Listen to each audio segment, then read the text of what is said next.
नमस्कार दोस्तों, स्वागत है आप लोगों का। बहुत बहुत स्वागत है आप लोगों का आरजीएस एकेडमी पर। चलिए, सीडीपी की एक क्लास जो है बेहतरीन ढंग से उसको पढ़ेंगे। बेहतरीन ढंग से पढ़ने का मतलब क्या है? कॉन्सेप्ट को एकदम क्लियर करते हुए चलेंगे। मैंने सीडीपी की 3 क्लास पढ़ाई है, ठीक है। मैं सीडीपी की 3 क्लास क्यों पढ़ाया हूँ, उसका रीजन यह है कि कोई भी क्वेश्चन कहीं से छूटना ना पाए, ठीक है। और आज सीडीपी की चौथी क्लास है। चौथी क्लास यानी अंतिम क्लास है। और इस अंतिम क्लास में हम लोग सीडीपी के शैशवावस्था को एकदम पूरी तरह से समाप्त कर देंगे, एकदम क्लियर कर देंगे। शैशवावस्था की एक अंतिम क्लास है, लास्ट क्लास, शैशवावस्था पार्ट 4 यानी कि अंतिम क्लास। मैंने कहा था शैशवावस्था के शारीरिक और मानसिक जो लक्षण थे उसको मैंने क्लियर कर दिया है। अब हम लोग सीधे सीधे शैशवावस्था की कुछ विशेषताएं हैं जो छूटी हुई है, उस विशेषताओं पे डिस्कस करेंगे। एक दो परिभाषाओं को डिस्कस करेंगे।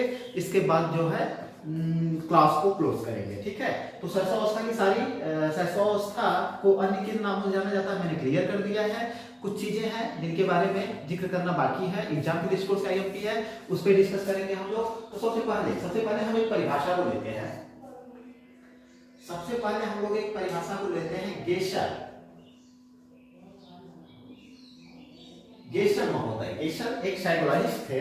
गेशर का कहना था कि जो बालक होता है, क्या कहना था इनका? बालक प्रारंभ के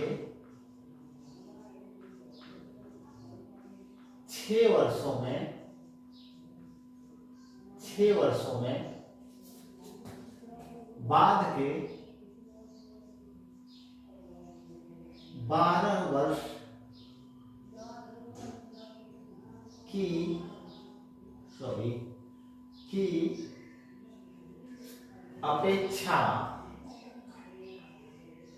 अपेक्षा या तुलना में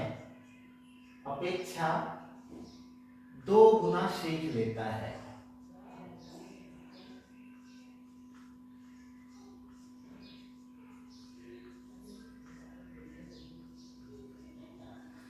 देखिए, साइकोलॉजी में परिभाषाएं बहुत ही आईएमपी हैं। परिभाषाओं को आप समझने का प्रयास करिए। जैसे गेशर की परिभाषा है, गेशर की क्या परिभाषा है? गेशर कहते हैं कि बालक प्रारंभ के 6 वर्षों में बाद के 12 वर्षों की अपेक्षा या तुलना में कितना सीख लेता है? 2 गुना सीख लेता है। तो परिभाषा तो आपको याद ही होनी चाहिए। किसकी परिभाषा है? गेशर की परिभाषा है। अब इसके कीवर्ड, परिभाषाओं के कीवर्ड को पहचानना सीखिए। पहचानने का मतलब क्या है? प्रारंभ के 6 वर्ष। प्रारंभ के 6 वर्ष का मतलब क्या हो गया? शैशवावस्था, ठीक है। परिभाषाओं को तोड़िए, ठीक है। बाद के 12 वर्ष, ठीक है। बाद के 12 वर्ष का मतलब क्या हो गया? बाल्यावस्था। तो अगर इस परिभाषा को, और 2 गुना का मतलब समझ रहे हैं, ठीक है ना? 2 गुना, इस परिभाषा को तोड़ा जाए, समझने की कोशिश करिए। मतलब इनके कहने का मतलब ये है कि प्रारंभ के 6 वर्षों, यानी गेशर कहते हैं कि शैशवावस्था के दौरान बालक जो सीखता है वह बाल्यावस्था में जो सीखता है उसका 2 गुना सीख लेता है। यानी कि इजी टू मॉडरेट हुई है। इजी टू मॉडरेट होना पड़ेगा आपको, अगर आपको सीटेट निकालना है तो। इसको हम अगर एक और शब्द, मतलब एक और वाक्य से जानने की कोशिश करें तो कहने का मतलब क्या है कि अगर बाल्यावस्था में बालक जो है, ठीक है, अगर बाल्यावस्था में बालक किसी चीज को मतलब 50% तक सीखता है, ठीक है। इजी टू मॉडरेट हुई है। मैंने कहा ना कि मैं इजी टू मॉडरेट और कॉन्सेप्चुअल, अगर बाल्यावस्था में सीटेट में क्वेश्चन कर सकता है कि गेशर की परिभाषा के अनुसार अगर बाल्यावस्था में बालक 50% सीखता है तो शैशवावस्था में कितना सीखेगा? 2 गुना का मतलब क्या हो गया? 100% सीख लेगा। अगर मुझे क्वेश्चन बनाना हो तो मैं ऐसे क्वेश्चन बना दूंगा। गेशर की परिभाषा के अनुसार बाल्यावस्था में बालक 50% सीखता है तो शैशवावस्था में कितना सीखेगा? तो जो परिभाषा आपको याद रहेगी कि 2 गुना सीखता है तो तुरंत आपको ऑप्शन चला जाएगा 100% सीखेगा, ठीक है ना। मैंने कहा इजी टू मॉडरेट, आइए साइकोलॉजी की बेहतरीन क्लास आपको मैं दूंगा और कहीं से आपको कोई दिक्कत नहीं होनी पाएगी, ठीक है। तो गेशर की परिभाषा है और इसके रीजन क्या है? रीजन ये होता है कि शैशवावस्था में जो बालक होता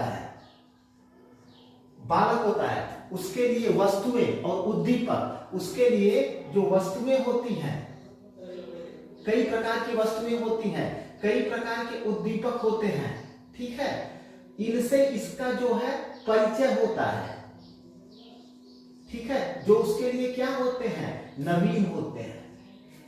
क्या होते हैं, नवीन होते हैं। तो नवीन वस्तुएं और उद्दीपकों के संपर्क में बालक ज्यादा आता है, ठीक है, और चूंकि ज्यादा उसके लिए परिस्थितियां, वातावरण सब कुछ नया होता है, तो नई चीजें पहले वो देखता है तो उससे सीखेगा, कंफर्म में सीखेगा, ठीक है ना, जाने बचाने की कोशिश करेगा। लेकिन बाल्यावस्था में वही वस्तुएं उसके लिए पुरानी हो जाती हैं, फिर नई वस्तुओं से उसका संपर्क कम होता है।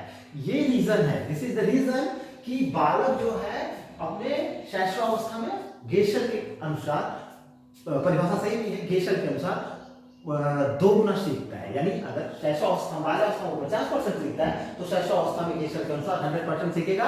परिभाषा क्लियर हो गई। रीजन क्या है, वस्तुएं और उद्दीपक नवीन होते हैं, नवीन चीजों से उसका सामना होता है, परिचय होता है, ठीक है ना, नए उद्दीपकों से उसका परिचय होता है, सामना होता है, ठीक है ना, देखता है तो उसको समझने की कोशिश करता है। ये रीजन है गेशल की परिभाषा के अनुसार, ठीक है।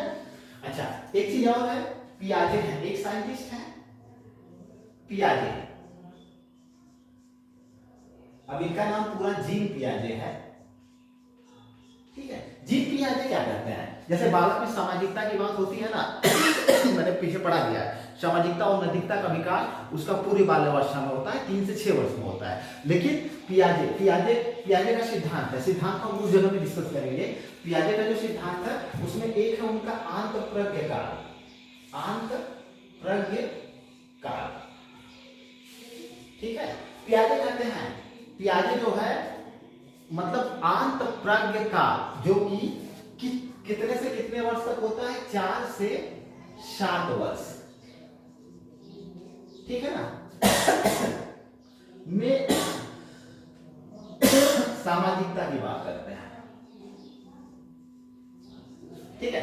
अब देखिए पियाजे का क्या कथन है, पियाजे का जो आंतप्रज्ञ काल है। अब आंतप्रज्ञ काल क्या है, इसके बारे में हम लोग जो पियाजे का सिद्धांत पढ़ेंगे तो वहां क्लियर हो जाएगा। अभी मैं सिद्धांतों पे नहीं चल रहा हूं, अभी मैं जो पढ़ा रहा हूं, मतलब जो चीजें जहां के लिए परफेक्ट है वही पढ़ना बेहतर है, क्योंकि सामाजिकता की बात आती है, इसलिए वो वाला प्रसंग यहाँ पे बताना जरूरी है। जीन पियाजे का जो आंतप्रज्ञ काल है, यानी आंतप्रज्ञ काल ऊपर 4 से 7 वर्ष के बीच में रखा है उन्होंने, उसमें सामाजिकता की बात करते हैं। यानी बालक में सामाजिकता का विकास कब होता है, पियाजे के अनुसार 4 से, अगर वर्ष देता है तो 4 से 7 वर्ष में, ठीक है ना। अब इसको थोड़ा सा इजी टू मॉडरेट होइए, 4 से 7 वर्ष का मतलब क्या हुआ, यानी सामाजिकता का विकास आपके 4 से 7 वर्ष, तो 3 से 6 वर्ष क्या होता है, 3 से 6 वर्ष पूर्व बाल्यावस्था होती है ना।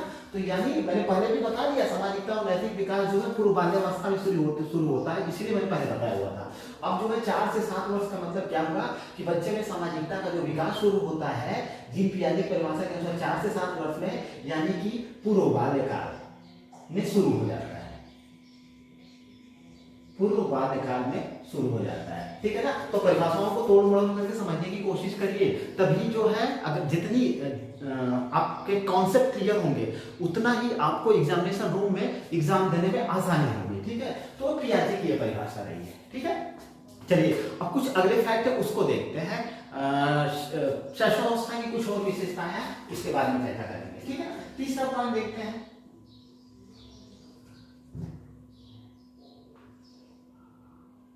शिशु, कुछ विशेषताएं हैं। शिशु के त्वचा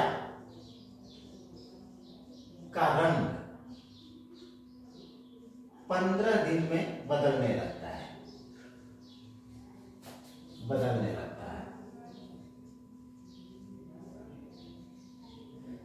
ये तो कॉमन सा फैक्ट है, ये आपको याद करके रखना है कि जो शिशु के त्वचा का रंग होता है वह कितने दिनों में बदलता है, बदलना शुरू हो जाता है, तो 15वें दिन में बदलना शुरू हो जाता है। तो इसमें आपको कोई दिक्कत नहीं होगी, ये आप ऑप्शन के साथ कर सकते हो, लगा सकते हैं आप, ठीक है ना। 15 दिन में बदलना शुरू हो जाता है। यानी अगर मान लीजिए इजी टू मॉडरेट हो जाइए, इजी टू मॉडरेट में ऑप्शन देखिए, ऑप्शन चाहे एग्जामिनर तो ऐसा दे सकता है कि आप सोचने पर मजबूर हो जाएं। 15 दिन को अगर हम हफ्ते में जोड़ेंगे कितना होगा, 2 हफ्ते प्लस 1 दिन, तो हो सकता है कि ऑप्शन में 15 दिन न दे करके 2 हफ्ता 1 दिन दे दे, तो कंफ्यूज मत होइएगा आप लोग, इजी टू मॉडरेट बनिए, ठीक है। परीक्षा पैटर्न के अनुसार, जैसे परीक्षा का पैटर्न बदल रहा है वैसे आप भी बदलिए, ठीक है। तो 2 हफ्ते 1 दिन में शिशु के त्वचा का रंग बदलने लगता है, ठीक है ना। जन्म के समय, अगला पॉइंट देखें, जन्म के समय, जन्म के समय शिशु का रोना आवश्यक है।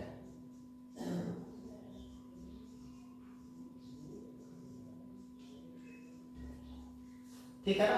अच्छा देखिए, जन्म के समय शिशु का रोना आवश्यक होता है।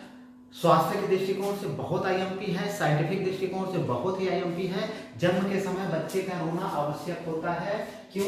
इसका रीजन ए है कि भैया अगर शिशु जन्म के समय रोता है तो उसका मतलब है कि बच्चा स्वस्थ है, कोई दिक्कत उसको नहीं है। लेकिन अगर रोता नहीं है तो साइंस के लैंग्वेज में कुछ ना कुछ प्रॉब्लम उसको है, ठीक है ना। यानी जो मैंने पढ़ाया था क्या, न्यूनेटल मोर्टेलिटी रेट, नवजात शिशु मृत्यु दर, ठीक है ना।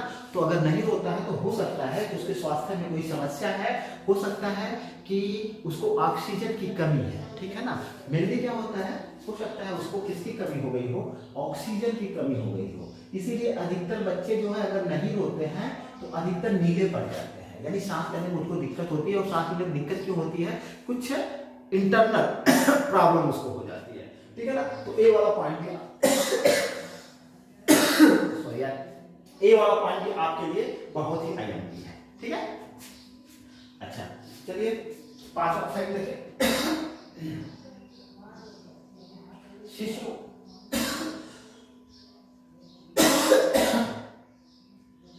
शिशु का प्रसव 9 महीने 10 दिन की अवधि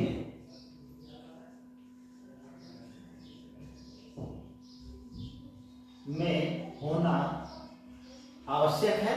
अच्छा, ये वाला फैक्ट बहुत कॉमन सा है कि 9 महीने गर्भधारण, मनुष्य के मानव गर्भधारण की क्या मतलब डेट होती है, कितने दिनों तक, तो 9 महीने 9 या 10 दिन माना जाता है कि 9 महीने 10 दिन के अंदर बच्चे का पैदा होना जरूरी है। अगर नहीं पैदा होता है तो इसका मतलब जो है कि माँ के गर्भ में कोई ना कोई समस्या है, ठीक है ना।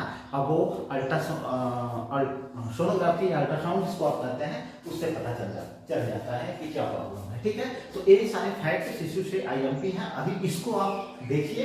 इसके बाद मैंने कहा कि परीक्षा का पैटर्न बदल रहा है, इजी टू मॉडरेट हुई है। इजी टू मॉडरेट जिस दिन हो जाएंगे उस दिन आपको कोई दिक्कत नहीं होगी, इसीलिए मैं क्लास को इजी टू मॉडरेट चला रहा हूँ। परीक्षा का जैसे जैसे पैटर्न बदल रहा है वैसे वैसे आपके अपनी तैयारी का तरीका बदलना होगा।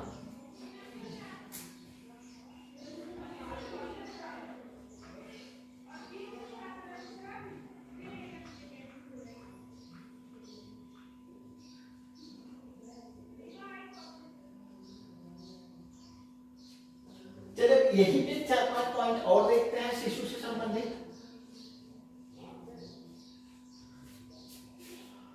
ठीक है। चलिए अगला पॉइंट देखते हैं।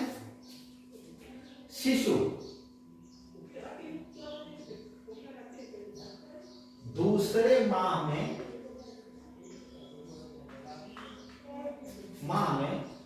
सिर उठाने की कोशिश करता है, सिर उठाने या घुमाने की कोशिश करता है।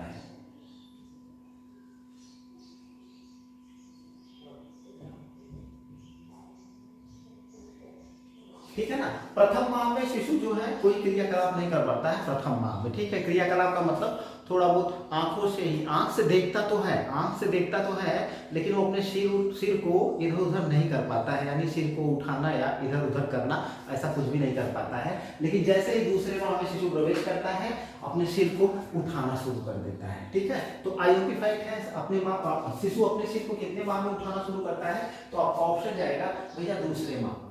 ठीक है ना। इजी टू मॉडरेट हो जाइए, इजी टू मॉडरेट मतलब 60 डेज, ठीक है। देखिए क्वेश्चन बनाने वाले समझते हैं कि आप कहां पे कंफ्यूज हो सकते हो, ठीक है। 2 माह तो याद है, लेकिन वहां पे ऑप्शन आपके दिमाग में 2 माह लगा रहेगा, लेकिन वो 60 डेज दे दिया तो अरे ये कहां से आ गया, नहीं कहां से आ गया, इसीलिए मैं इजी टू मॉडरेट क्वेश्चन पढ़ाता हूं, ठीक है। तो यानी 60 डेज में वो क्या करता है, शिशु सिर उठाने लगता है, ठीक है ना। दूसरा फैक्ट देखें, बताइए दूसरा फैक्ट देखें, चौथे से 5वें माह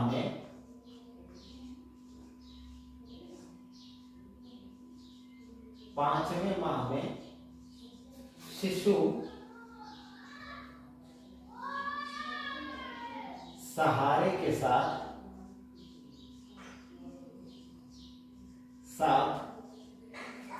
बैठने लगता है।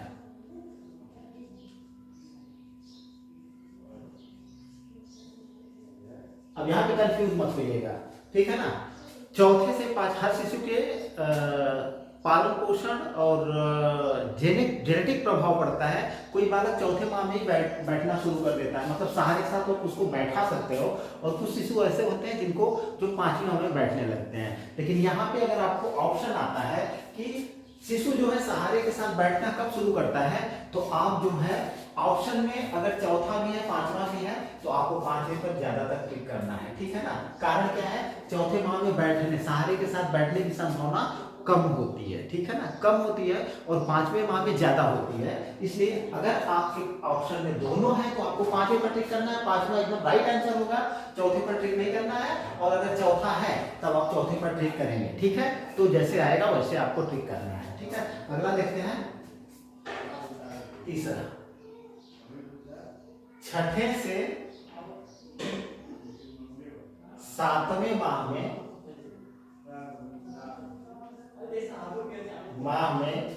शिशु बिना सहारे के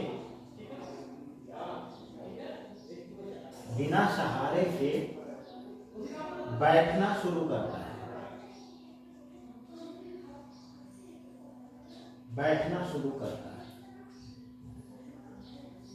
अब यहां पर भी देखिए 2 चीजें हैं। कुछ शिशु जो होते हैं 6वें महीने में ही बैठना शुरू कर देते हैं, बिना सहारे के ही बैठना शुरू कर देते हैं, लेकिन इसका जो परसेंटेज होता है 25% होता है, इसका परसेंटेज 25% होता है, ठीक है ना। लेकिन ये जो 7वें माह वाली बात हो गई, तो 7वें माह का जो परसेंटेज होता है वह लगभग 90% होता है। कुछ बच्चे ऐसे भी होते हैं जो 7वें माह में भी नहीं बैठ पाते हैं, 8वें माह में बैठते हैं, लेकिन 90% संभावना होती है कि 7वें माह में शिशु बिना सहारे के बैठना शुरू कर देता है। तो फिर वही बात, ऑप्शन के हिसाब से आपको जाना है। छठे माह अगर 7वां माह दोनों ऑप्शन है तो छठे माह में 25% संभावना होती है बैठने की, लेकिन 7वें माह में 90% संभावना होती है शिशु के बैठने की। तो अगर छठा और 7वां माह दोनों ऑप्शन में है तो आप 7वें माह को ट्रिक करोगे, ना कि छठे माह को ट्रिक करोगे।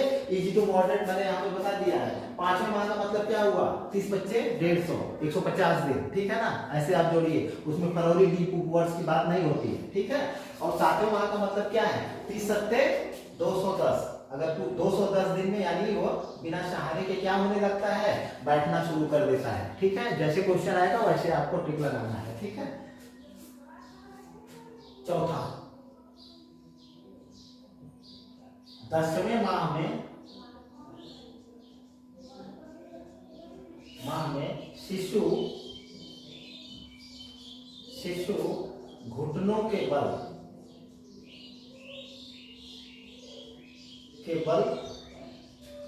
चलने लगता है,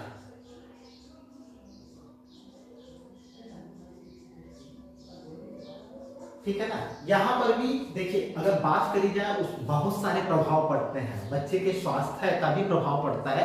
कोई जरूरी नहीं कि बच्चा 10वें माह में ही घुटने पर चले, 8वें माह में भी घुटने पर चलना शुरू कर देते हैं, यानी बकैया खींचना शुरू कर देते हैं, ठीक है। लेकिन साइकोलॉजी क्या कहती है, साइकोलॉजी ये कहती है कि 10वें माह में शिशु जो होता है वह घुटनों के बल पे चलने लगता है। 10वें माह का मतलब क्या हुआ, 30 माह में 300 डेज में 300 डेज में बच्चा क्या करता है, घुटनों के बल चलने लगता है। ठीक है। अच्छा, अगला पॉइंट देखें, 5वां। 12 माह में शिशु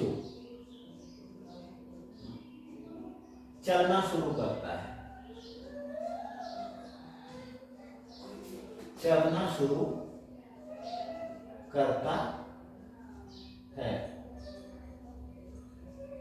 ठीक है, यानी 1 साल का बच्चा हो जाता है तो वह चलने की कोशिश करता है। लेकिन यहाँ पे एक बात ध्यान रखने वाली बात है, देखिए बच्चों में कई तरह की मतलब कई चीजों का प्रभाव पड़ता है। तो कुछ बच्चे 12वें माह में चलने लगते हैं, कुछ बच्चे 13वें 14वें माह में चलते हैं, कुछ तो 15वें माह तक चले जाते हैं चलने के लिए। लेकिन अगर एक कॉमन फैक्ट है, अगर देखा जाए, साइंस क्या करता है, साइंस ये कहता है कि 12 माह में शिशु चलना शुरू करता है। यानी अगर एक स्वस्थ शिशु है तो WHO के अनुसार, वर्ल्ड हेल्थ ऑर्गेनाइजेशन के अनुसार 12वें माह में शिशु को चलना जरूरी होता है। लेकिन यहाँ पे 12 माह में शिशु जो चलता है वो सहारे के साथ, थोड़ा सा सहारा चाहिए उसको। 12वें माह में उसको सहारा चाहिए, चलने के लिए सहारा चाहिए। लेकिन मतलब अगर साइकोलॉजी की भाषा में बात करें तो 14वें माह में, 14 माह में शिशु बिना सहारे के चलना शुरू कर देता है, बिना सहारे के चलना शुरू करता है, चलना शुरू करता है। तो एक मोटा मोटी जो साइकोलॉजिस्ट है उनका कहना है कि 14वां माह जैसे ही शुरू हो जाता है तो 14वें माह में बालक जो बच्चा होता है वो बिना सहारे के ही चलना शुरू कर देता है। यानी उसको आप किसी के सहारे की जरूरत नहीं पड़ती है, आराम से वो चलना शुरू कर देता है। ठीक है ना। तो चलिए इतने फैक्ट हो गए। अब इसको इजी टू मॉडरेट आपको याद करके रखना है। 14 माह में 30 का गुणा करके ऐसे आप रख लोगे। ठीक है। चलिए अब इतनी चीजें क्लियर हो गई, सब कुछ चीजें और उसको देख लेते हैं कि और क्या शिशुओं की विशेषताएं होती हैं।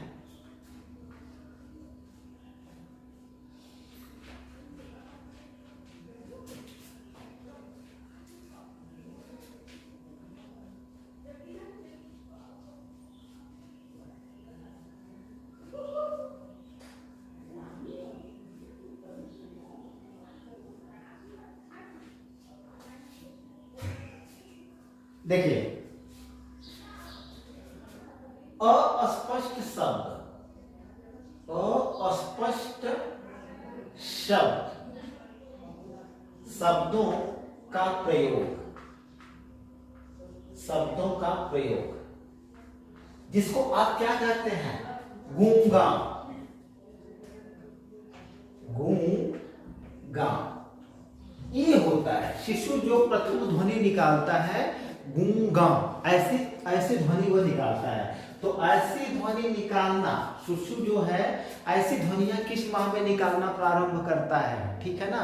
तो ऐसी ध्वनियां वह जो है तीसरे माह से निकालना शुरू कर देता है। ठीक है ना। तीसरा माह जब उसको लगता है तो साइकोलॉजी कहती है कि तीसरे माह में बालक जो है गूंगा जैसे शब्दों का प्रयोग करना शुरू करता है। कैसे शब्दों का प्रयोग करना शुरू करता है, गूंगा जैसे शब्दों का प्रयोग करना शुरू कर देता है तीसरे माह में। ठीक है। दूसरा पॉइंट देखें,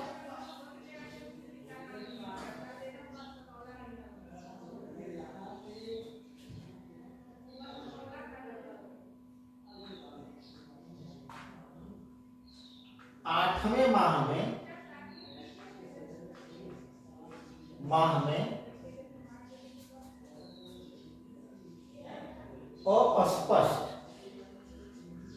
अस्पष्ट शब्दों का प्रयोग, 8वें माह में शिशु जो है अस्पष्ट शब्दों का प्रयोग करता है, करना शुरू कर देता है। अस्पष्ट शब्दों के प्रयोग का मतलब क्या, गूंगा नहीं, कुछ ऐसे शब्द निकाल सकता है जिसका अर्थ आपको समझ में भी आ सकता है और नहीं भी आ सकता है। तो अस्पष्ट शब्दों की अगर बात होगी तो लगभग 8वें माह में वह अस्पष्ट शब्दों का प्रयोग शुरू करता है। ठीक है ना। चलिए अब एक पॉइंट इसका और बचा हुआ है, तीसरा, 2.5 से 3 वर्ष के बीच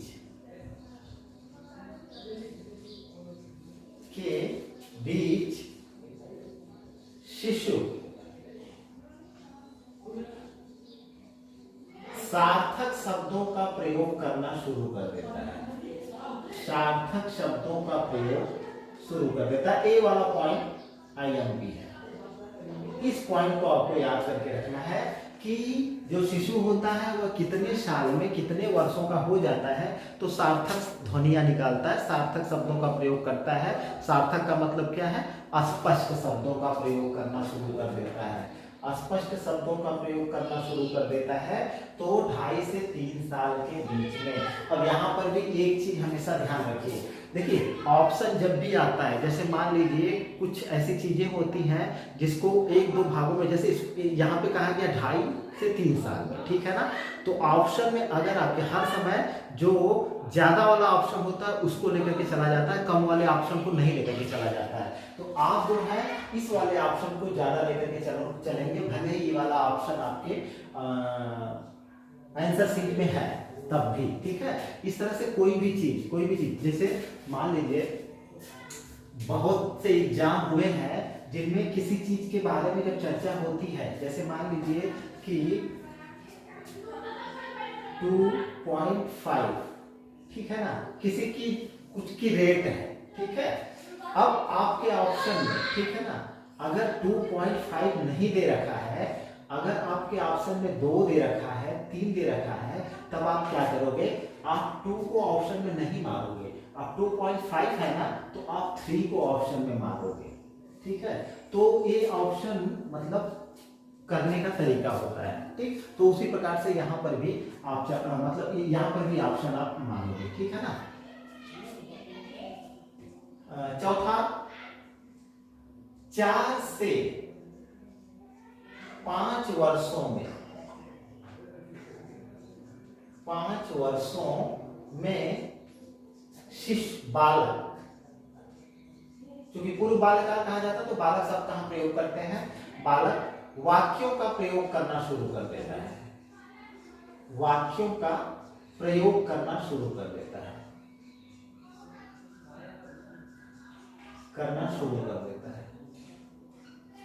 इसका मतलब क्या हुआ कि 4 से 5 वर्षों में बालक जो है एक पूरा वाक्य बोल देता है, कोई भी वाक्य उसको बोलना सीख जाता है, और वो भी मतलब सार्थक का मतलब क्या है, जो आपकी समझ में आए।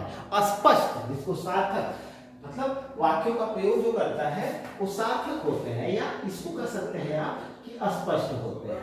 स्पष्ट मतलब कहीं पर कोई प्रॉब्लम नहीं है। लेकिन यहाँ पर भी ध्यान देने वाली बात है कि ऑप्शन अगर 4 और 5 दोनों है तब भी आपको ऑप्शन में 5 को टिक करना है। मैंने कहा ना कि हर समय ज्यादा वाला ऑप्शन लेकर के चला जाता है, ठीक है। तो हर समय आप ज्यादा वाला ऑप्शन लेकर के चलेंगे। ये रही मतलब शिशु से संबंधित कुछ बातें, कुछ चीजें और है, कुछ फैक्ट और है, उसको देख लेते हैं, ठीक है ना।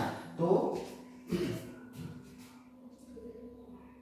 5वां, दूसरे माह में शिशु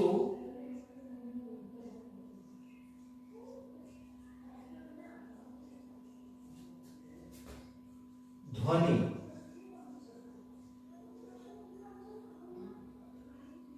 के प्रति प्रतिक्रिया करता है।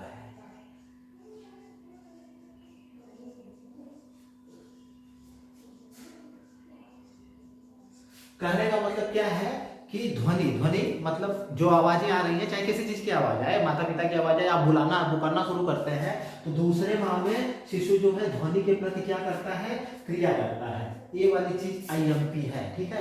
किस माह में जो शिशु होता है वो ध्वनि के प्रति प्रतिक्रिया करना शुरू कर देता है। जैसे मान लीजिए कोई बच्चा सोया हुआ है, आप उसको बुलाएंगे तो जरूर थोड़ा बहुत नजर इधर उधर घुमाएगा, तो दूसरे माह में वह जो है ध्वनि के प्रति क्या करता है, ध्वनि को पहचानना शुरू करता है, उसके प्रति प्रतिक्रिया करना शुरू कर देता है। यानी 60 डेज में, 60 डेज में एक चीज छूट रही थी यार, उसको यहाँ पे क्लियर कर लेते हैं। प्रथम माह में, प्रथम माह में, प्रथम माह में देखिए, प्रथम माह में जो शिशु होता है वह, उसकी जो क्रियाएं होती हैं वह मेनली 3 चीजों पर डिपेंड करती हैं, ठीक है ना। वह जो है प्रथम माह में शिशु क्या करता है, जब उसको भूख लगती है, ठीक है ना, प्यास लगती है, ठीक है ना, और निद्रा, ठीक है ना, यही 3 मूल प्रवृत्तियां होती हैं, इसी पर सारी क्रियाएं उसकी निर्भर होती हैं। और यह चीज महसूस होने पर वह क्या करता है, रोता चिल्लाता है, रोता चिल्लाता है, ठीक है ना, रोता चिल्लाता है। हालांकि मैंने बताया है कि प्यास उसको लगे, ठीक है, लेकिन 6 महीने तक के बालक को पानी की कोई आवश्यकता नहीं होती है, जो दूध होता है उसी से उसकी पूर्ति हो जाती है। तो प्रथम माह में भूख प्यास निद्रा में यही 3 मूल प्रवृत्तियां होती हैं जिसकी जरूरत उसको होती है, और उसके प्रति वह क्रिया कैसे करता है, रो करके या चिल्ला करके क्रिया करता है। और दूसरे माह में क्या करता है, शिशु जो है ध्वनि के प्रति क्या करता है, प्रतिक्रिया करता है, ठीक है।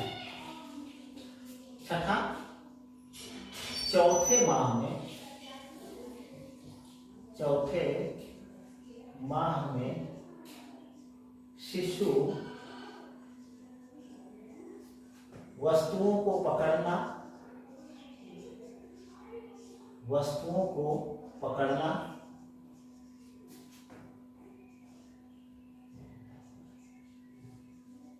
वस्तुओं को पकड़ना,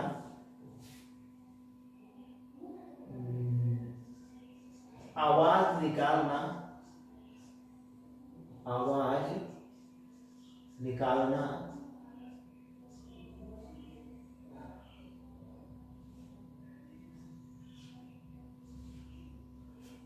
आवाज निकालना, और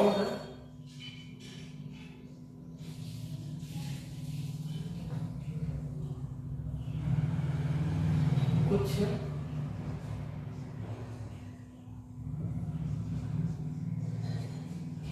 वस्तुओं को छोड़ना। ये वाली चीज है। जब बच्चा चौथे माह में प्रवेश कर जाता है तो वस्तुओं को पकड़ना सीख लेता है, यानी आप किसी चीज को, किसी वस्तु को उसको पकड़ाएंगे तो पकड़ना शुरू कर लेता है। कुछ आवाजें निकालना शुरू कर देता है। आवाजें निकालने का मतलब स्पष्ट आवाजें निकालना शुरू करता है। जो मैंने बताया तीसरे माह में गूंगा तो वही ऐसी आवाजें निकालना शुरू कर देता है। वस्तुओं को आप पकड़ाएंगे तो पकड़ लेगा, और वस्तुओं को क्या कर देगा, छोड़ देगा, और वस्तुओं को फिर से पकड़ लेगा, ठीक है ना। कुछ ऐसी आवाजें जो निकालता है वो आवाजें अस्पष्ट ही होती है, ठीक है। मैंने कहा सार्थक आवाजें नहीं निकाल पाता है, सार्थक शब्दों का प्रयोग नहीं कर पाता है, जो पीछे मैंने क्लियर करा दिया है।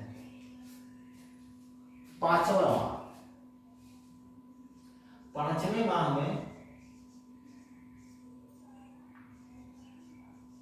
में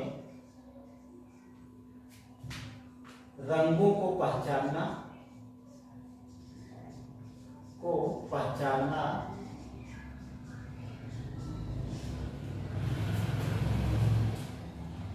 वस्तुओं या सदस्यों को देखकर मुस्कुराना,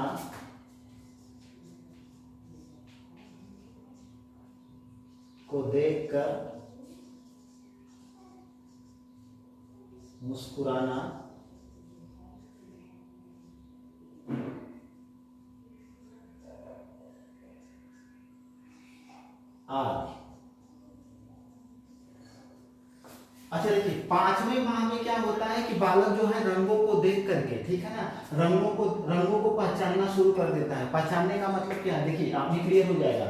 वस्तुओं को देखना शुरू करता है, थोड़ा पहचानना शुरू कर देता है, और सदस्यों को देखकर मुस्कुराना, रोना आदि क्रियाएं शुरू कर देता है। जैसे मान लीजिए किसी सदस्य को देखा, आप देखते होंगे गांव में बच्चे होंगे, तो सदस्यों को देखता है तो क्या करता है, या तो मुस्कुराएगा, ठीक है ना, या तो उसका मन करेगा कि ये मुझे गोदी में उठा ले, तो वो रोएगा। आप गोदी में जैसे उठाते हैं वह चुप हो जाता है। तो ये सारी क्रियाएं जो है हालांकि कब शुरू होती हैं, 5वें माह में शुरू होती हैं। लेकिन यहाँ पे एक चीज आपको ध्यान देने वाली बात है, ये जो रंगों की पहचानने की बात हो रही है, वस्तुओं और सदस्यों को देखकर मुस्कुराने की बात हो रही है, इसमें जो है कंफ्यूजन है। कंफ्यूजन क्या है कि रंगों को पहचानने की बात जो हो रही है, तो रंग जो है, सबसे पहले शिशु जो है मतलब अपनी माता को पहचानता है, और माता को भी पहचानता है, तो उसको उसके चेहरे से नहीं पहचानता है, उसके साड़ी के कलर या पहना जो वस्त्र पहना है उसके रंग को देख करके ही पहचानता है, ठीक है। बाद में जो है, बाद में कुछ महीने गुजरने के बाद तब वो चेहरे से पहचानना शुरू करता है। लेकिन 5वें माह में क्या होता है, वह रंगों को पहचानता है, वस्तुओं और सदस्यों को देख करके मुस्कुराने या रोने आदि की क्रियाएं करता है, ठीक है। तो ये 5वें माह में शुरू होता है, ठीक है। चलिए इसको मिटाएंगे क्योंकि मुझे लगता है दिखेगा नहीं। तो ये सारी चीजें, इतनी चीजें आप लोगों को क्लियर हो गई होंगी, ठीक है। इनको आपको याद करके रखना है, समझ करके रखना है।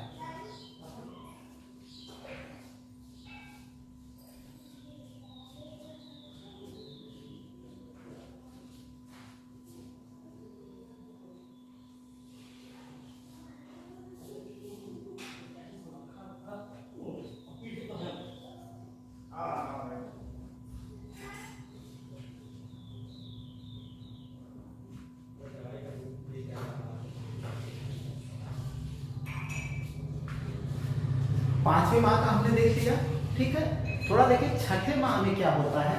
छठे माह में छठे माह में आवाजों की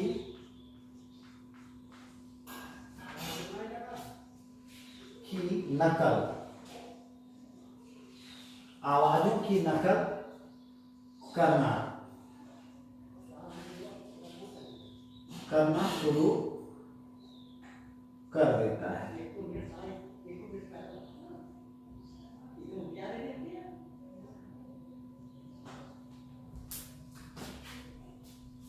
बालक में दोहराने की प्रवृत्ति पाई जाती है, लेकिन यहाँ पे हम कुछ दूसरी चीजों को देख रहे हैं।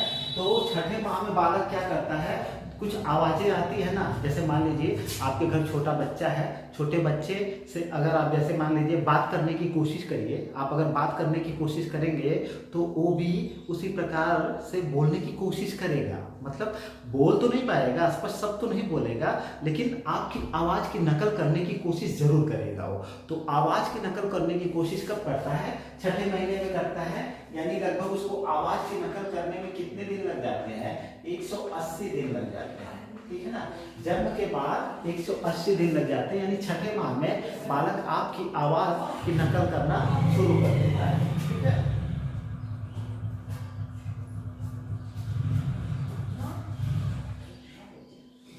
अपने नाम को पहचानना शुरू, ठीक है। आवाजों की नकल करना शुरू करता है और अपने नाम, अब जैसे मान लीजिए आप उसको बुलाते हैं ना डुग्गू, या जो भी नाम हो, डुग्गू, रिंटू, मिंटू, पिंटू, जो भी नाम है, जैसे आप बुलाते हैं उसको, तो उसके प्रति वो प्रतिक्रिया करता है, ठीक है ना। वो मतलब उसके प्रति प्रतिक्रिया करना, जैसे मान लीजिए उसका नाम आप बार बार जब आप उसका लेते हैं, तो फिर उसकी समझ में ये आने लगता है कि यह मुझसे संबंधित है, यह मुझसे क्या है, रिलेटेड है। वह यह नहीं जानता कि नाम है मेरा, ठीक है ना, नाम के बारे में उसको कुछ भी नहीं पता है।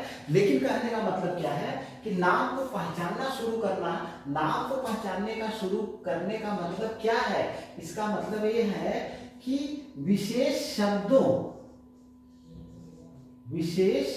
शब्दों को को पहचानना।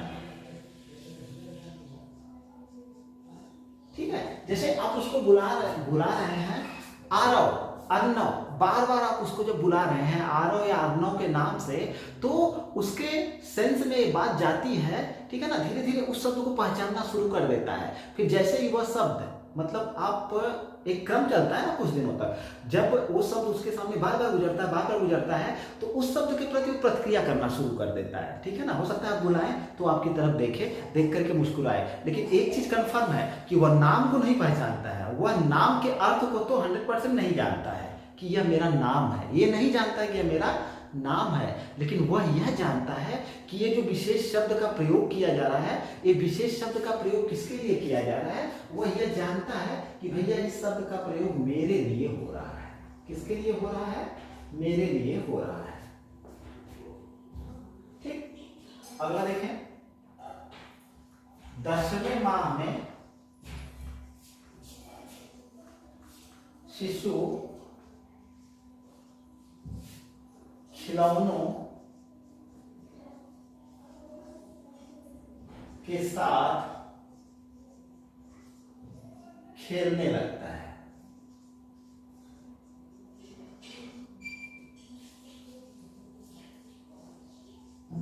ठीक है ना, तो जब शिशु जो है 10वें माह में प्रवेश करता है तो उसको आप कोई भी खिलौना ला करके देंगे तो उसके साथ वो खेलना शुरू कर देता है। तो खिलौने वैसे भी कहा गया, खिलौनों की आयु किसको कहा जाता है? शैशवावस्था को कहा जाता है। तो 10वें महीने में साइकोलॉजिस्ट ऐसा मानते हैं कि 10वां महीना जब शुरू होता है तो बच्चा खिलौने के साथ खेलना शुरू करता है। तो खिलौने के साथ जब खेलना शुरू करता है तो वह किस समय शुरू करता है? 10वें माह में खिलौने के साथ खेलना शुरू कर देता है। अभी भी कुछ चीजें और क्लियर कर लेते हैं कि सर्वप्रथम जो शिशु होता है, सर्वप्रथम शिशु अकेले खेलता है।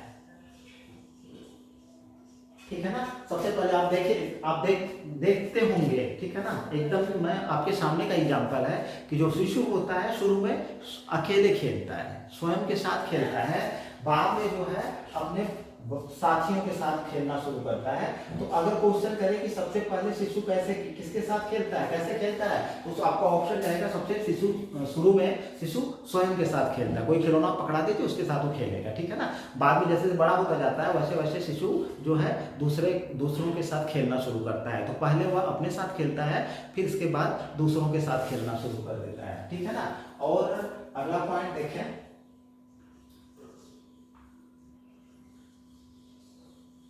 शिशुओं में आत्म प्रेम की बात मैंने पहले ही बता दी थी। आत्म प्रेम और आत्म प्रदर्शन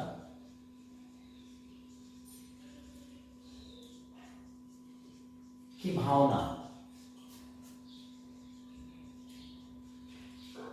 तीव्र होती है।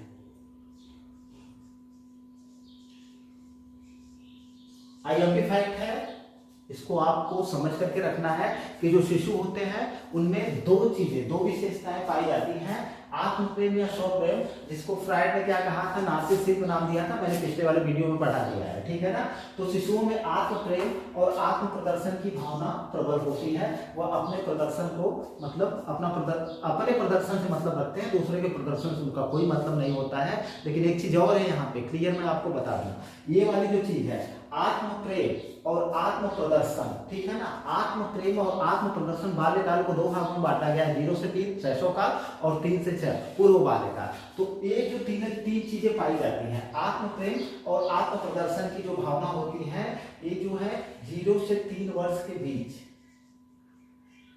ठीक है ना, मेनली 0 से 3 वर्ष के बीच पाई जाती है। तीसरे के बाद जैसे ही चौथे वर्ष में बालक प्रवेश करता है, देखिए मैंने बताया ना, पियाजे के आंत प्रज्ञाकाल जो 4 से 7 वर्ष का चलता है, उसमें जो है सामाजिकता का विकास होता है। तो सामाजिकता का जब विकास होगा यानी पूर्व बाल्यकाल में 3 वर्ष के बाद जब पहुंचेगा, तब उसमें आत्म प्रदर्शन और आत्म प्रेम की जो भावना होती है, वह जो है पर प्रेम और पर प्रदर्शन में बदलना शुरू हो जाती है। यानी जैसे ही पियाजे के आंत प्रज्ञकाल यानी पूर्व बाल्यकाल में बालक प्रवेश करता है तो वह जो है आत्म प्रदर्शन, अपने प्रदर्शन के बाद वह दूसरे के प्रदर्शन को भी समझना शुरू कर देता है। या कह सकते हैं अपने प्रेम, जो स्वयं से उसका प्रेम होता है वह उसका प्रेम जो है अपने माता पिता और लोगों से भी होने लगता है पियाजे के आंत प्रज्ञकाल में, ठीक है, यानी 3 वर्ष के बाद, यानी कि पूर्व बाल्यकाल में। तो इस फैक्ट को आप ऐसे क्लियर करके रखेंगे, ठीक है। अगला चले,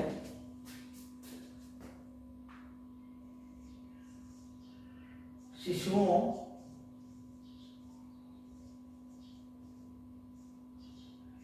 में काम प्रवृत्ति तीव्र लेकिन क्रियाशील नहीं, लेकिन क्रियाशील नहीं। अब देखिए ये वाला फैक्ट जो है ना, अब ये इस वाले फैक्ट में बड़ा कंफ्यूजन है। एक मनोवैज्ञानिक है, एक मनोवैज्ञानिक मनोविश्लेषणवादी सिद्धांत के प्रतिपादक हैं, इनका नाम बार बार आता है फ्रायड। फ्रायड ने क्या कहा है कि शिशुओं में काम प्रवृत्ति बहुत तीव्र होती है लेकिन क्रियाशील नहीं होती है, ठीक है। तो फ्रायड के अनुसार शिशुओं में काम प्रवृत्ति तीव्र होती है, यानी सेक्स की जो सेक्स की बात करते हैं उसकी बात कर रहे हैं, लेकिन उस सेंस में नहीं, उनमें काम प्रवृत्ति तीव्र होती है लेकिन उस क्रियाशील नहीं होती है। उनके कहने का मतलब यह है, इसके लिए 2-3 एग्जाम्पल उन्होंने दे डाले। जैसे उन्होंने कहा कि जैसे माता का स्तनपान,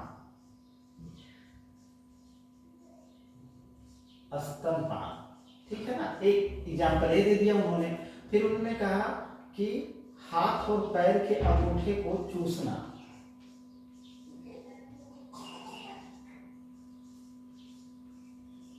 अंगूठे को चूसना। एक एग्जाम्पल उन्होंने दिया जैसे चम्मच आदि को चूसना।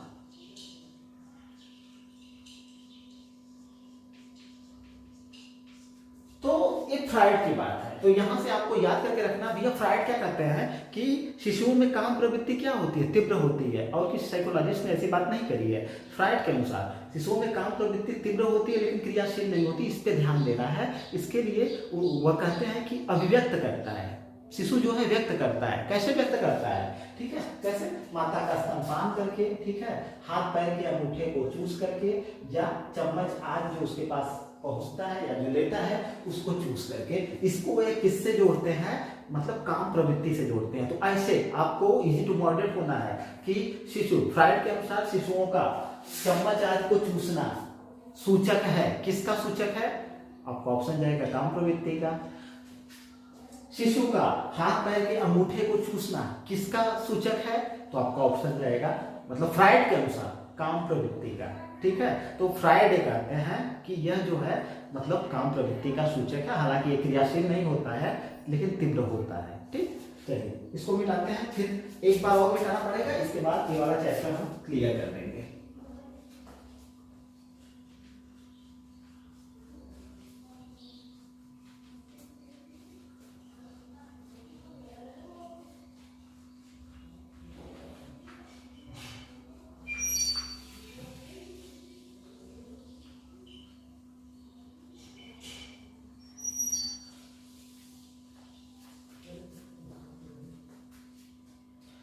इसको क्लियर करते हैं, लास्ट पॉइंट पढ़ाते हैं शिशुओं का। शिशुओं की कुछ और विशेषताएं इसको देख लेते हैं।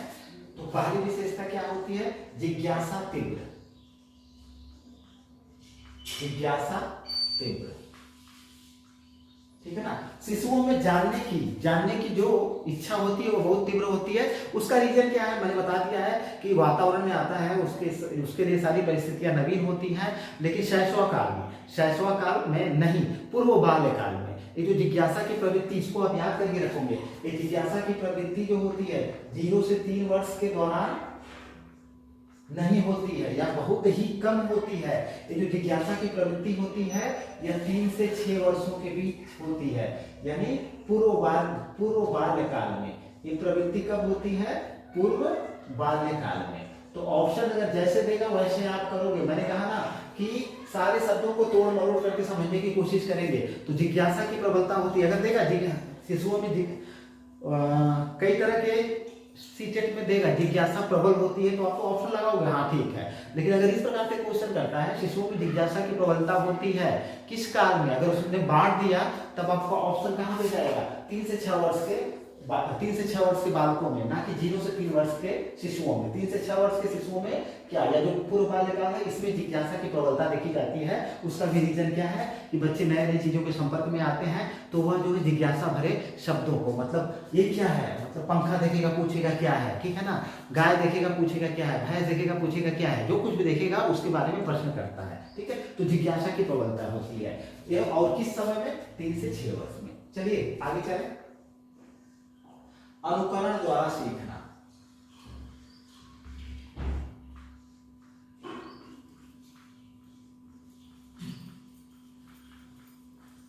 ठीक है। शिशु जो है अनुकरण के द्वारा सीखता है, ठीक है। अनुकरण यानी नकल करके सीखता है। तो निम्न में से किस अवस्था में अनुकरण द्वारा सीखने की तीव्रता होती है, तो जितने भी काल आएंगे आपके उसमें 6वां अवस्था आपका ऑप्शन होगा कि अनुकरण द्वारा सीखने की जो प्रबलता होती है या तीव्रता होती है वह सबसे अधिक कहाँ होती है, वह सबसे अधिक होती है 6वां अवस्था में, 6वां अवस्था में, ठीक है। तीसरा, दोहराने की प्रवृत्ति, दोहराने की प्रवृत्ति आईएमपी फैक्ट है, शिशुओं में दोहराने की प्रवृत्ति पाई जाती है। यानी कि आप कोई कार्य कर रहे हो, ठीक है ना, आपने देखा होगा आपके घर पे लड़के होंगे, बालक होंगे, तो देखेंगे आप कि वो जो है आप किसी कार्य को करते हैं ना तो उसकी खूब नकल करते हैं, इसीलिए उनको बच्चे जो है बंदर के समान होते हैं, ठीक है ना। क्या होते हैं, नकलची बंदर, ये क्या करते हैं, नकल करते हैं, ठीक है, आपकी नकल करते हैं। तो दोहराने की प्रवृत्ति किसमें होती है, शिशुओं में होती है। अच्छा, शिशु सीखते कैसे हैं, शिशु सीखते कैसे हैं, चौथा पॉइंट है शिशु सीखते कैसे हैं, अनुकरण द्वारा सीखते हैं, ठीक है ना, और प्रत्यक्षीकरण द्वारा सीखते हैं, प्रत्यक्षीकरण द्वारा सीखते हैं।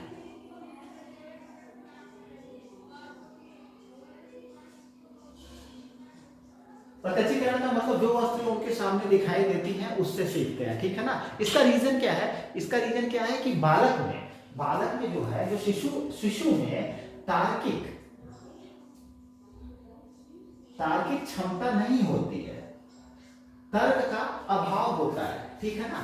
वो किसी भी वस्तु को तर्क के आधार, तर्क की कसौटी पे मतलब नहीं परखने या समझने की कोशिश करते हैं, क्योंकि तार्किक क्षमता उनकी विकसित नहीं होती है। वह जो प्रत्यक्षीकरण द्वारा सीखते हैं, प्रत्यक्षीकरण का मतलब जो वस्तु उनके सामने होती है, जो दिखाई देती है ना, जो उद्दीपक उसके सामने होता है, उनको देख करके वो सीखने का कोशिश करते हैं। क्यों, क्योंकि उसका रीजन है कि उनके पास तार्किक क्षमता का अभाव होता है। बाल्यावस्था में आते आते उनमें तार्किक क्षमता विकसित हो जाती है, तब वो तार्किक क्षमता के द्वारा सीखना शुरू करते हैं। तो ये वाला पॉइंट भी आपके लिए बहुत मतलब आईएमपी है 6वां अवस्था से, ठीक है। 5वां पॉइंट देखें,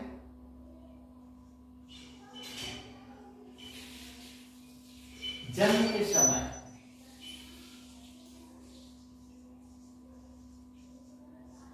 शिशु में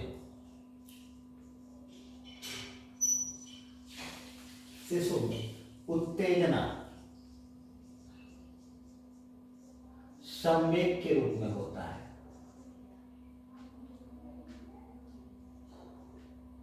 उत्तेजना संवेग के रूप में होता है,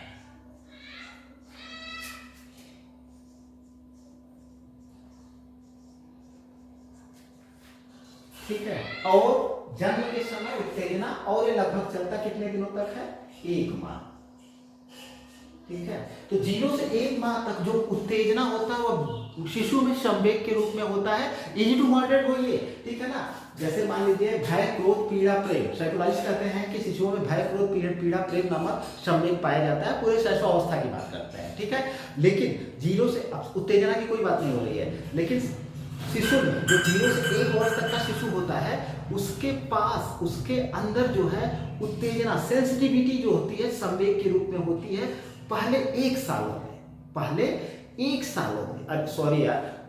1 महीने में। तो ये चीज आपके लिए बहुत ही वीआईएमपी है कि जन्म के समय या जन्म से लेकर 1 माह तक शिशुओं में निम्न में से कौन सा संवेग पाया जाता है? तो 1 माह तक तुरंत आप उत्तेजना को ऑप्शन मार करके चले जाओगे, यानी सेंसिटिविटी, ठीक है ना।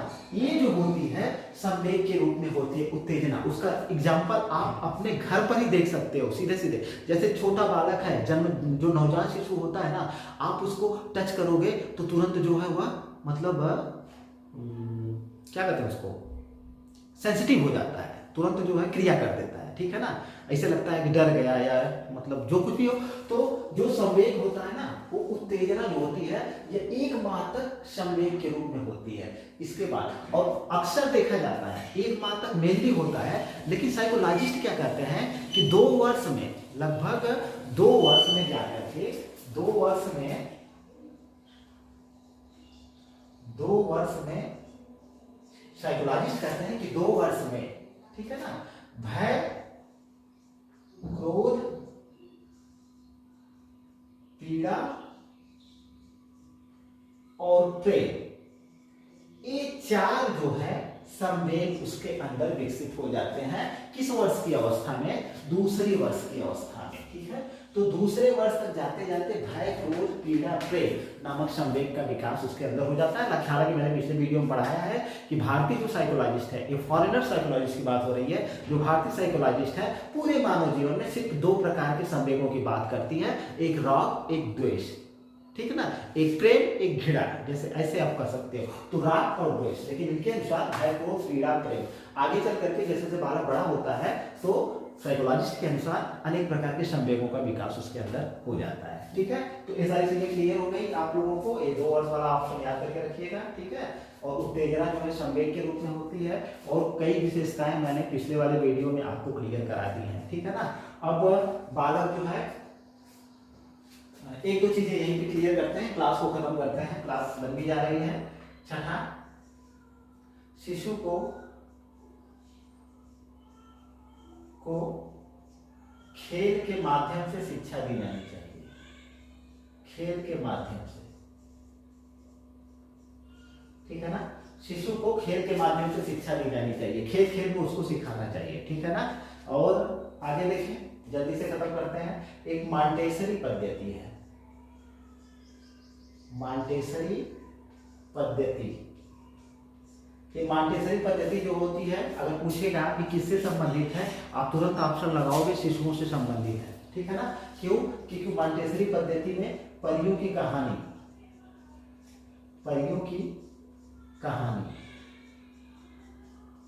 की कहानी के माध्यम से बालकों को शिक्षा, यानी शिशुओं को शिक्षा दी जाती है। किस प्रणाली में?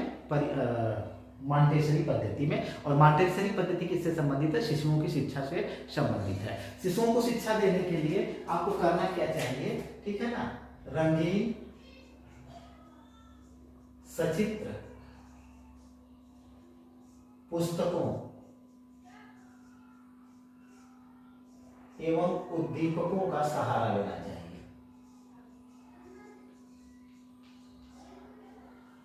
बच्चों को शिक्षा देने के लिए सचित्र पुस्तकों और उद्दीपकों का सहारा लेना चाहिए। यही कारण है कि शिशुओं की जो किताबें आती हैं उसमें चित्र बने होते हैं, और वो चित्र सफेद नहीं होते हैं, रंगीन चित्र बने होते हैं। उसका रीजन क्या है? उसका रीजन ये है कि शिशु जो प्रथम में शिक्षा ग्रहण करता है तो उसका ध्यान भटकता है, और जब ध्यान भटकता है तो ध्यान को भटकाने के लिए, बच्चों के ध्यान को एकाग्रचित करने के लिए क्या किया जाता है, मतलब ऐसी पुस्तकों का प्रयोग किया जाता है जिसमें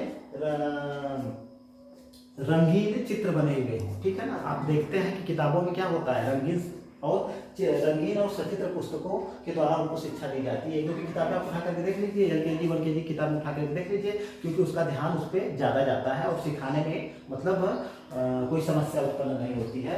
तो रंगीन और सचित्र पुस्तकों या उद्दीपकों का सहारा लेना चाहिए, ठीक है। और लास्ट चीज, अब एक और चीज इसमें देखते हैं।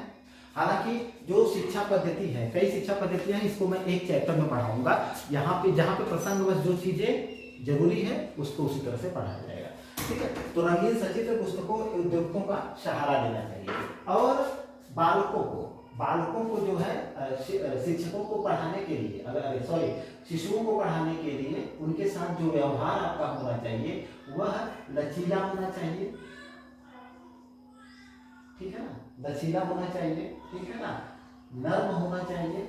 नर्म का मतलब क्या होता है, गरम होकर के आप उनको नहीं पढ़ा सकते हैं, ठीक है, उनको मार पीट करके आप नहीं पढ़ा सकते हैं। आपका व्यवहार कैसा होना चाहिए, लचीला होना चाहिए, नर्म होना चाहिए, और प्रेमपूर्ण होना चाहिए, ठीक है ना। ऐसे व्यवहार आप उनसे करेंगे तो वह जो है आसानी के साथ आपके साथ कोऑपरेट करेंगे और सीखने की कोशिश करेंगे। तो ये रहा शैशवावस्था। शैशवावस्था से आईएमपी चीज जो कि एग्जाम में बार बार पूछे जाते हैं, मैंने कॉन्सेप्ट के साथ इजी टू मॉडरेट पढ़ाने की कोशिश करी है, तो इन सब चीजों को आप याद करके रखोगे। अब जो है शैशवावस्था का ये चैप्टर मैं यहीं पे समाप्त करता हूँ, ठीक है। वीडियो को प्लीज सब्सक्राइब करिए, लाइक करिए, शेयर करिए और थोड़ा बढ़ाइए। तीसरा महीना चल रहा है, मेरा टारगेट है कि इस महीने में मेरे 600 प्लस सब्सक्राइबर होने चाहिए और 2 महीने जाते जाते मुझे 5 महीने में 1000 सब्सक्राइबर चाहिए, ठीक है। तो 1000 लोग आप लोग जुड़िए, मैं पूरी सीडीपी पढ़ाऊंगा, पूरा इन्वायरमेंट पढ़ाऊंगा और बेहतर ढंग से पढ़ाऊंगा, पूरी पीसीएस की क्लास कराऊंगा और आरओ की क्लास भी जल्दी स्टार्ट करूंगा, ठीक है। तो वीडियो देखने के लिए बहुत बहुत धन्यवाद। लेकिन एक जो मेरी प्रार्थना आप लोगों से, लाइक शेयर सब्सक्राइब की उसको मत भूलिएगा, ठीक है। वीडियो देखने के लिए बहुत बहुत धन्यवाद, ठीक है। अभी जो शैशवावस्था है कुछ ऐसी चीजें हैं जो आगे के चैप्टर में पढ़ाता रहूंगा और प्रसंगवश वहां पे जुड़ते रहेंगे, ठीक है। कोई भी पाठ्यक्रम को देखिए, मेरे पढ़ाने का तरीका अलग है। मैं कुछ चीज़ों को जैसे बाल्यावस्था पढ़ाऊंगा ना, तो उसको शैशवावस्था से जोड़ करके पढ़ाऊंगा, तो कुछ चीज़ें वहां पर भी क्लियर होंगी। किशोरावस्था पढ़ाऊंगा तो बाल्यावस्था से जोड़ करके पढ़ाऊंगा, ठीक है ना। और अगर फ्राइड का सिद्धांत पढ़ा रहा हूं तो उसके साथ किसी और के सिद्धांत को जोड़ करके पढ़ाऊंगा, ठीक है। इसे समझने में आसानी होगी, ठीक है। वीडियो देखने के लिए बहुत बहुत धन्यवाद।